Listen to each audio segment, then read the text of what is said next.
Salutations, chers amis. Je présente à votre attention les dysfonctionnements et pannes les plus courants survenant sur le Toyota Land Cruiser Prado 120. La structure de la carrosserie du cadre est vénérée par beaucoup comme l'option la plus solide et la plus fiable. Mais en réalité, le châssis n'est pas du tout quelque chose d'indestructible, et la conception de la carrosserie n'est pas très réussie, les planchers sont trop hauts, le centre de gravité est élevé et la rigidité de la carrosserie est mauvaise. Et la sécurité passive n'est pas aussi bonne qu'il y paraît. En cas d'accident avec des objets fixes ou simplement plus importants, les conséquences sont les plus graves. Et seulement s'il s'agit d'une collision avec une voiture plus légère, le cadre et le poids joueront un rôle. Sur le plan opérationnel, tout ne va pas bien non plus. Le traitement anti-corrosion du cadre TLC 120 laisse beaucoup à désirer. La corrosion se produit au niveau de tous les points de soudure et des trous.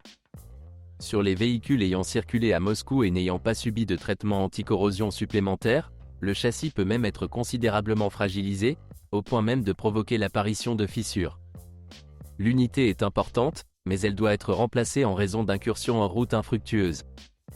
Il existe de nombreuses voitures dont les plaques d'immatriculation sont endommagées à cause de la corrosion, mais il existe également de nombreuses voitures avec un passé sombre. Les SUV Toyota sont depuis longtemps les leaders en termes de nombre de vols.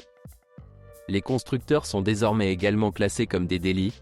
Auparavant, les TLC étaient considérés comme une machine éternelle, non seulement pour leur fiabilité. Le vin était appliqué sur une plaque fixée à la carrosserie avec des rivets, que non seulement les revendeurs officiels possédaient, mais qui pouvaient facilement être achetés dans un magasin de pièces détachées. Cela signifie que l'ancienne LC pourrait toujours être échangée contre une nouvelle, importée illégalement dans la coupe, la plaque pourrait être rérivée dans n'importe quel centre de service. Cette méthode était particulièrement pratique pour les propriétaires dont le cadre était sans numéro, le point indiquait « numéro non installé ». Curieusement, le principal problème est la facilité de maintenance de ce sous-système de la machine. Dans le village le plus reculé, il y aura un gars qui pourra gérer les pannes sans scanner ni autre chose. Un problème, en cours de route, il créera souvent un tas d'autres problèmes en raison de ses faibles qualifications. 3 ou 4 blocs de xénon de ferme collective, 5 alarmes, 4 ensembles de câblage acoustique, c'est tout le quotidien des services qui restaurent les vieux Pradicas. Ceux qui les ont déjà montés ne se sont pas trompés. Ça roule bien, ça brille, c'est généralement excellent. Malheureusement, le « style ferme collective » est toujours quelque part à côté du Prado, il faut s'y préparer. Les problèmes électriques affectent également la suspension. Si vous disposez d'amortisseurs Thames réglables, leur câblage peut tomber en panne, et cela peut même être réparé. Les amortisseurs eux-mêmes sont également réparés, mais moins souvent, ils installent plus souvent des amortisseurs non originaux. Un autre consommable, sur les voitures avec air pneumatique arrière est le compresseur. Même avec l'admission d'air de l'habitacle, sa ressource est très limitée, elle dure généralement 150 à 200 000 km lors de la conduite sur asphalte, et si la voiture roule sur le terrain, alors la ressource est moindre, une fois tous les 5. Parfois, les capteurs de l'essieu arrière tombent également en panne. Quelques problèmes électroniques surviennent également dans le compartiment moteur, il s'agit principalement de connecteurs qui fleurissent et de capteurs du moteur essence. Mais la panne du contacteur d'allumage, bien que pas entièrement électrique, en réalité, est très curieuse et, de plus, se produit fréquemment. L'arbre entre la serrure et le groupe de contact de la serrure éclate. Ils essaient de le réparer, de le cuire à l'argon, de le sceller par soudure à froid ou simplement de le remplacer, les pièces sont déjà en vente. Si vous rencontrez un bouton démarrer non standard sur le panneau, vous savez que quelqu'un a déjà cultivé, avec force et force. Les 3 nœuds nécessitent une attention accrue. La suspension est très fiable, à condition de ne pas oublier qu'elle doit être correctement entretenue. Vous croisez des rotules arrachées, des silent blocks arrachés en poubelle, et des ressorts éclatés. De plus, avec un peu de soin, le système dure assez longtemps. Si vous ne laissez pas entrer d'air sale dans le compresseur et si vous prenez soin des cylindres, il peut durer des centaines de milliers, surtout si vous n'abusez pas des apprêts avec de la poussière. Les amortisseurs Thames sont chers, mais pour une voiture aussi haute et étroite, c'est un bon moyen d'offrir une tenue de route décente tout en préservant le confort. Encore une fois, l'investissement en vaut la peine. Souvent, ils installent une version plus avancée de l'amortisseur avec TLC 150, il suffit d'installer un support différent. Il est difficile de dire sur la durée de vie de la suspension en général. Sur un bon asphalte, elle est énorme, Mais de telles voitures ne sont pas achetées pour des routes lisses, et souvent la suspension dure 6 mois de bonne adhérence sur un asphalte cassé. De plus, les faux châssis d'une voiture particulière seraient tombés depuis longtemps à cause de telles vitesses et de telles routes, mais sur le TLC, il suffit de changer les billes et les élastiques des leviers. L'un des points faibles sont les roulements de roues. Ils ne sont pas particulièrement étanches, après avoir franchi les gués, ils se mettent souvent à siffler et de fines poussières pénètrent à travers tous les joints. Et sur de bonnes routes et dans les régions chaudes, la ressource est, là encore, très importante. Les freins se distinguent par leur conception bien pensée, leur facilité de remplacement des plaquettes et le fait que les disques et plaquettes sont régulièrement tués. La voiture est lourde, les freins sont petits, il n'est pas difficile de tirer une conclusion. Les disques fuient assez souvent en raison de leur température élevée. Il est très rare que le bloc ABS tombe en panne. Mais les erreurs du système de stabilisation sont souvent associées à des erreurs du capteur de position du volant, ils oublient de le remettre à zéro, après la procédure de réglage du carrossage et du pincement des roues. En général, tout a été fait de manière très fiable. À condition que les arbres à cardan soient injectés régulièrement, s'ils sont injectés, bien sûr, le lubrifiant des axes est remplacé et l'état des soufflets du joint homocinétique est surveillé. Tous ces éléments nécessitent encore un remplacement régulier, mais avec un entretien rapide, des remplacements majeurs peuvent être évités jusqu'à un kilométrage de 150 à 200 000 km. La boîte de transfert s'acquitte également bien de ses tâches. Il n'y a aucune plainte concernant les transmissions automatiques et les transmissions manuelles.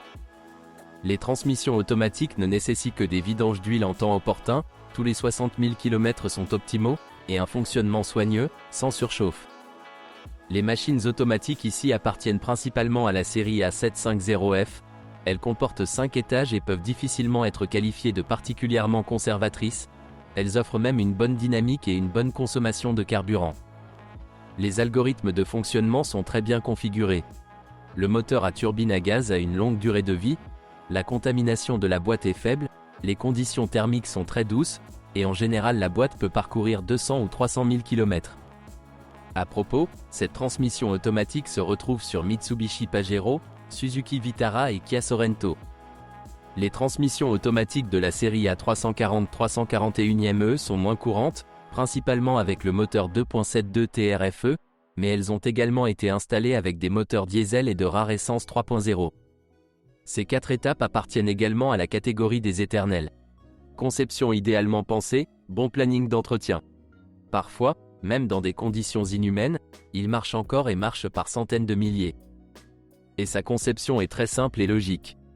Les principaux moteurs sur notre marché sont les 4 essences 2.7 série 2 TRFE, les 6 en forme de V4.01 GRFE et les moteurs diesel série 1 KD, le plus souvent un KDFTE d'une capacité de 163 à 173 chaînes.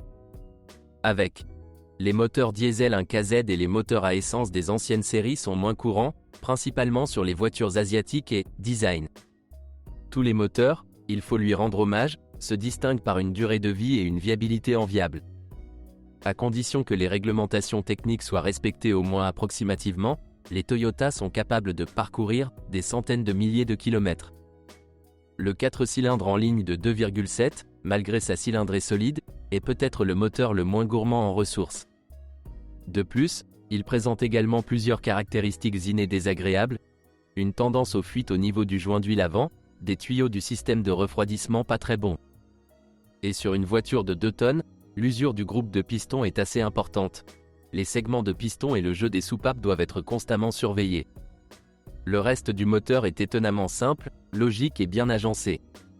Si la durée de vie de la chaîne avait été supérieure aux 120 à 150 000 km habituels, elle pourrait encore être en tête. Le prix d'une réparation moyenne est relativement bas, et l'alésage est rarement nécessaire. La qualité du bloc cylindre est très élevée. Malheureusement, il est souvent usé par la conduite avec de l'huile, surchauffé à plusieurs reprises et utilisé de manière barbare avec de l'essence à indice d'octane de 92 ou avec du GPL. Dans de tels cas, la culasse est tout simplement morte, avec des sièges de soupape fissurés et une usure annulaire importante. Un V6 de 4,0 litres plus respectable a été officiellement vendu ici, et c'est un très bon choix pour une voiture. Une ressource de 300 000 pour un GRFE est assez typique, et puis tout est limité par l'état des pièces jointes et l'âge du système d'alimentation et de refroidissement.